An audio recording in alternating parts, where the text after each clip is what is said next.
कानी बहू। किशोरी लाल जी के बेटे राघव की शादी की बात जगह जगह चल रही थी, लेकिन किशोरी लाल जी को कोई लड़की पसंद ही नहीं आती थी। और उसकी एक ही वजह थी, किशोरी लाल जी का लालची होना। उनको लड़की वालों से मोटा दहेज चाहिए था और इसी चक्कर में एक दिन वो एक बहुत पैसे वाले के घर अपने बेटे का रिश्ता लेकर पहुंचे। उस आदमी का नाम था ओम प्रकाश। देखिए किशोरी लाल जी, मेरी एक ही बेटी है और मेरी सारी संपत्ति जायदाद सब कुछ मेरी बेटी नैना का ही है। पापा, नाम से लगता है बहुत खूबसूरत होगी। कितना अच्छा नाम है ना, नैना। वैसे बात तो सही है आपकी।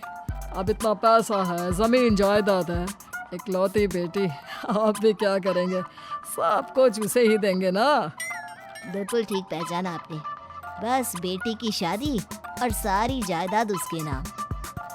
पापा, बिना देखे हाँ कर दीजिए ना। इतना अच्छा रिश्ता फिर कहाँ मिलेगा? माला माल हो जाएंगे हम।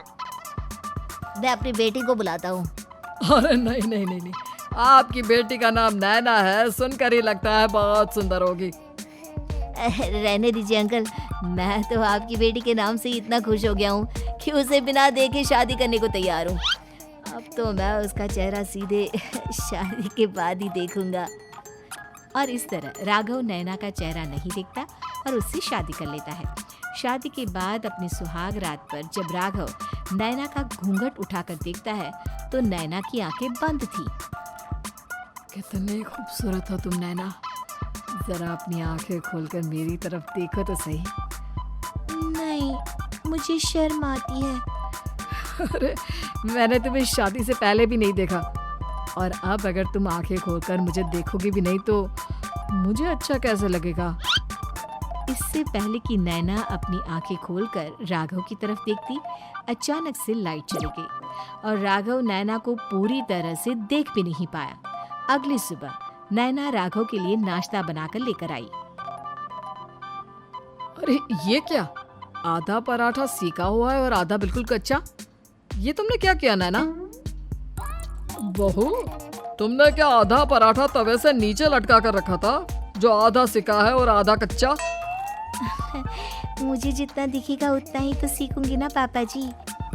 जहाँ जहाँ मुझे नजर आ रहा था वहाँ मैंने सीख लिया, जहाँ जहाँ नहीं दिखा वहाँ कच्चा रह गया होगा।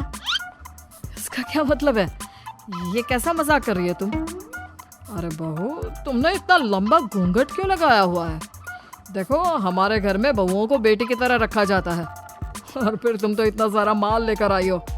देखो, ये घूंघट डालकर रखने की कोई जरूरत नहीं है। हाँ नैना, पापा जी ठीक कह रहे हैं, तुम तो आराम से रहो, अपना ही घर समझो। नैना अचानक से अपना घूंघट उठा लेती है। अरे ये क्या पापा, नैना की तो एक आंख फूटी हुई है। नाम से नैना, लेकिन ये तो कानी बहू निकली। मेरे साथ धोखा हुआ है, धोखा। बिना दिखाए अपनी कानी लड़की मेरे संग ब्याह दी। मुझे कानी बीवी नहीं चाहिए। मुझे अभी ओम प्रकाश जी से बात करनी पड़ेगी। आखिर उन्होंने मेरे साथ ऐसा किया क्यों?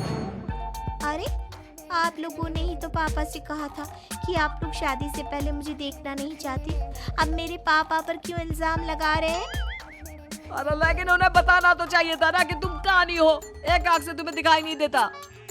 किशोरी लाल और राघव नाराज होकर ओम प्रकाश को अपने घर बुलाते हैं। पापा जी, ये आपने क्या किया? शादी से पहले बताया क्यों नहीं कि नैना की आंखों में परेशानी है? अरे, आप ही ने तो लड़की देखने से मना कर दिया था। अरे लेकिन आप बता तो सकते थे। आपको तो हमारी बेटी की प्रॉपर्टी चाहिए थी, वो भी पूरी की पूरी। अब क्या हुआ अगर उसे आधा दिखाई देता है? प्रॉपर्टी तो आपको पूरी मिल गई ना। अरे ये क्या बात हुई? मेरी शादी प्रॉपर्टी से नहीं, आपकी बेटी से हुई है। अब ये तो पहले सोचना चाहिए था, तब तो मेरी प्रॉपर्टी देखकर तुम्हारी जुबान लप लपा रही थी। लेकिन मैं कानी लड़की को अपनी बीवी बनाकर नहीं रख सकता। पापा, कुछ करिए ना आप। हाँ, करता हूँ। देखिए ओम प्रकाश जी, आप हमारे साथ ऐसा नहीं कर सकते। और तुम देखो, अगर तुमने मेरी बेटी से शादी तोड़ी ना, तो जो भी प्रॉपर्टी मैंने तुम्हें दी है वो तो पूरी की पूरी वापस ले लूंगा और आधी प्रॉपर्टी तुम्हारी भी लूंगा। अरे मेरी आधी प्रॉपर्टी भला क्यों लेंगे आप? इसलिए क्योंकि मेरी बेटी को आधा नजर आता है और उसकी नजर अभी तक तुम्हारी आधी जायदाद पर ही पड़ी है। अब तुम उसे घर से निकालोगे तो कुछ तो लेकर जाएगी ना। और अगर हम आपकी बेटी को अपने घर की बहू बनाकर रखे तो? तो तुम्हारी पूरी प्रॉपर्टी तुम्हारी ही रहेगी और जो मैंने तुम्हें दिया है ना, उसमें से बस मैं आधा लेकर जाऊंगा। अरे लेकिन अब आप अपनी दी हुई प्रॉपर्टी में से आधी वापस क्यों लेकर जाएंगे? अगर मैं आपकी बेटी को अपनी पत्नी बनाकर रखने को तैयार हूँ तो? इसलिए ताकि भविष्य में अगर तुम मेरी बेटी को धोखा दो तो उसके पास कुछ तो रहे जो पति का हो। वैसे मेरे पास तो बहुत कुछ है, लेकिन अपने पति की कोई निशानी तो उसके पास होनी चाहिए ना। अब अगर तुमने मेरी बेटी को कहानी कहा तो तुम्हें प्रॉपर्टी भी कहानी ही मिलेगी, पूरी नहीं। जमाए राजा। किशोरी लाल और राघव समझ चुके थे कि वो बुरी तरह फंस चुके हैं और अब उनके पास वहाँ से निकलने का कोई चारा नहीं है।